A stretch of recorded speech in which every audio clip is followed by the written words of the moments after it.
Okay, children, as soon as the lockdown came into effect, the first task that I took up was to clean my whole house in detail. Because otherwise, when you're working, you don't get that much time excepting on a Sunday, and sometimes Sunday is also not possible because you have some outside work, whatever. Okay, and I'm sure all women who are working must have done this too, your mother too, if she is working. So while I was doing this, look at all the things that I came across. You can see on the screen. I have named them. I have not put the exact pictures. Some of them are just from the net. Okay, but just to give you an idea, I found some old clothes of my college days, which I have not discarded yet because they are still in good condition, though they don't fit me anymore. But well, just an attachment to them. I just have an attachment to them. I came across an old album which has all my childhood pics in them of college days, jobs, etc. My mind just got refreshed seeing all these. Next, see, you can see I found Monopoly. This I played a lot with my friends in childhood and I still have it. Also, still, again, I have even found my college textbooks, which of course I don't intend to throw away because you don't know when they might be handy. So, you see, from all this, you can see that seeing all these things, my memories took me back to my past. Same way, how do you come to know about the past of the world? Let us go on to the next slide to understand this. Okay, now to understand what is the focus point on today's session, I'm just going to read out this para from your textbook. Since our history is very ancient, we are always eager to know what people were eating and wearing in, how they lived, and in what types of houses, and the activities that were a part of their daily life. Let us gather correct information from reliable sources. So, this is what is going to be our focus on today. We are going to understand what are these reliable sources of information about history. Now, so to understand our history, we have some other sources, and these are divided into the archaeological sources, which consist of monuments, coins, utensils, seals, etc. And the second source of history is the literary source, which consists of manuscripts, that is, books that are written by hand. So let us first understand the literary sources, because that is the sequence we have in the textbook. Look at these pictures. You can see some bark of a tree, a leaf, and something written in a script which we of course can't read. We don't understand that. To explain this, let me take you to the next slide. Well, in the previous slide, we saw a picture of a palm leaf on which something is written, and it's in a language which we don't understand. So what is this? This is a manuscript. Manuscripts are books or documents written by hand. I'll repeat again. Manuscripts are books or documents written by hand. Here in this picture you can see it is written on a palm leaf using some ink. Now what was written in these books? What were these writings all about? Well, these books were writings about the past. They were mostly written about religious beliefs, lives of kings, medicine and science, poems, etc. In the previous slide, we saw two types of manuscripts. We saw the Tadpatras and the Bhojpatras. Tadpatras are written on palm leaves, whereas Bhojpatras are made from the skin of a tree named Bhoj. Okay, these manuscripts were they were written in the Pandu script. What is the Pandu script? It is something similar to Sanskrit. Okay, and at that time there were no pages, so they used to write on these palm leaves and Bhojpatras. Again, although most of the Pandu manuscripts have been destroyed by insects, some are still preserved in temples, viharas meaning a Buddhist temple or monastery, libraries and government museums. Using these sources, again, we get a lot of information about the kings, their administration at the time, what was the public life, etc. in ancient times. Now that we have understood what are literary sources, where we understood what are manuscripts, let us go on to the next source of history, that is the archaeological sources. These sources consist of coins, seals, pottery, jewelries, toys, monuments, inscriptions, etc. Like I had said in my last session, archaeological sources are direct evidences and they cannot be altered by human beings. Take a look at this picture of an inscription. In ancient times, many incidents, especially the main incidents like achievements of the kings, writing of orders and treaties with other states, were carved on stones or metal plates. The king used to have them carved on the stones or metal plates. These metal plates and stone writings are known as inscriptions. They exist even today and are preserved in archives such as the National Archive of Delhi. Please note down the meaning of archive. An archive is a place where all the collections of historical documents are preserved. So now that we have seen what inscriptions are, let us move on to understand what the other archaeological sources are. That is utensils, ornaments and tools, which you have as per your textbook.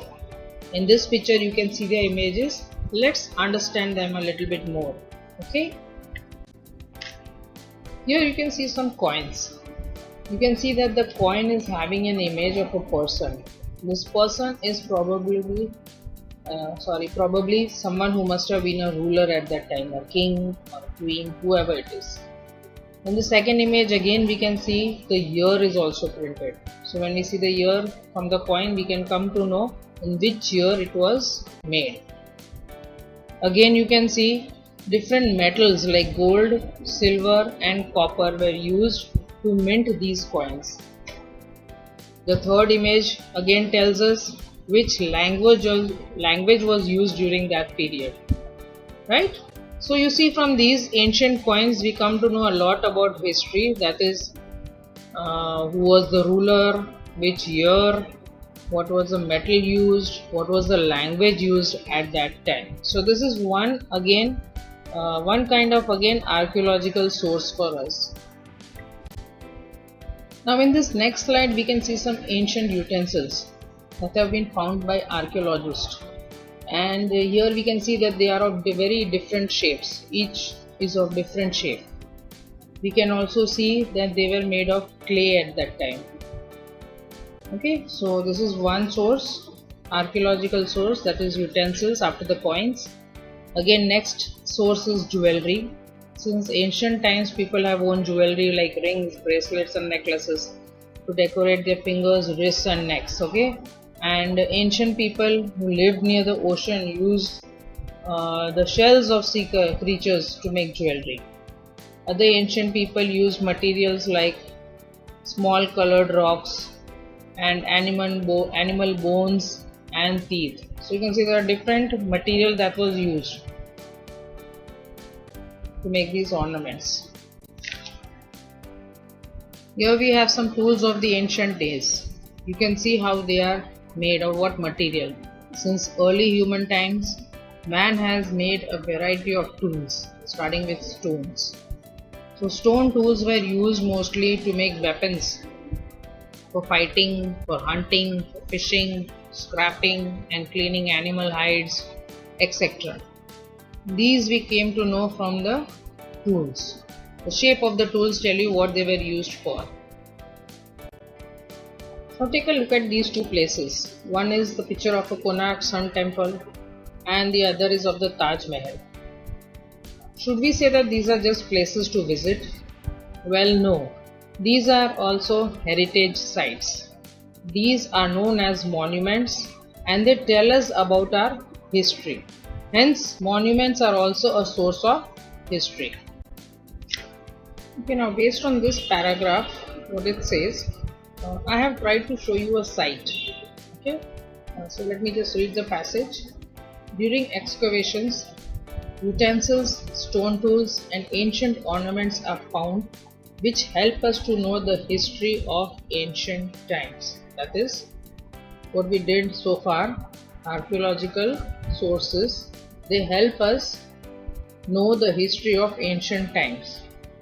Based on picture 1.4, gather information on similar objects found from an excavation site near your residence. Just as archaeologists would do, we too can know the history of ancient times from old coins, stones, inscriptions, paintings, and metal plates. Now, of course, it's not possible for us to go, but we can have. I want you to have a look at this site. It is close to Ahmedabad. Indus valley civilization, Sindhu खीण की संस्कृति का शहर, हड़प्पन संस्कृति का शहर, लोथल। मानते हैं कि यहाँ 3700 बीसी में एक बड़ा पोर्ट हुआ करता था और आर्कियोलॉजिकल सर्वे ऑफ इंडिया के मुताबिक लोथल विश्व का सबसे बड़ा पोर्ट था। यहाँ पर एक आर्कियोलॉजिकल म्यूजियम है। सिंधु संस्कृति के कई सारे अवशेष आप यहाँ देख सकते हैं। इनमें मिट्टी के घड़े, रसोई के बर्तन, बच्चों के खिलौने, तोल माप के साधन और जमीन से निकले मानव कंकाल भी रखे गए हैं। माना जाता है कि लोथल नदी के किनारे बसा हुआ होगा, क्योंकि यहाँ 220 मीटर लंबे एक डॉकयार्ड का निर्माण भी है। कह सकते हैं कि शायद यहाँ तक नाव लाकर उसमें सामान रखा जाता होगा। 5000 साल पहले यहाँ जेम्स, बीड्स और कई सारी चीजें वेस्ट एशिया और अफ्रीका तक जाती थी। ये सारा निर्माण मिट्टी की ईंटों से किया गया था, जो कि फायर्ड ब्रिक्स हैं। इसीलिए 5000 साल बाद भी ये टूटी नहीं है। हर एक घर और रास्तों का निर्माण 90 डिग्री पर किया गया है। इसमें मार्केट प्लेस के साथ साथ रेसिडेंशियल एरिया भी है।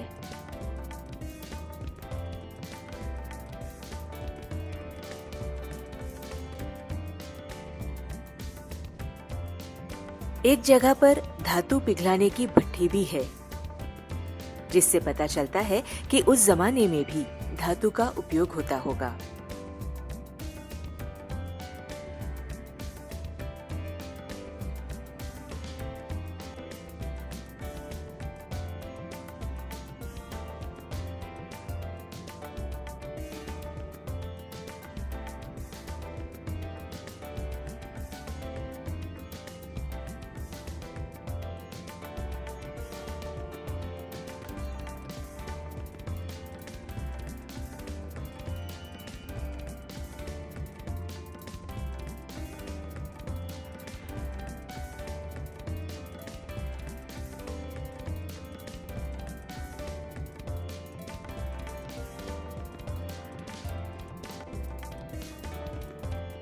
इन सबकी बनावट आपको ये सोचने पर मजबूर करेगी कि इतने साल पहले भी कितने डिसिप्लिन के साथ लोग यहाँ रहते होंगे।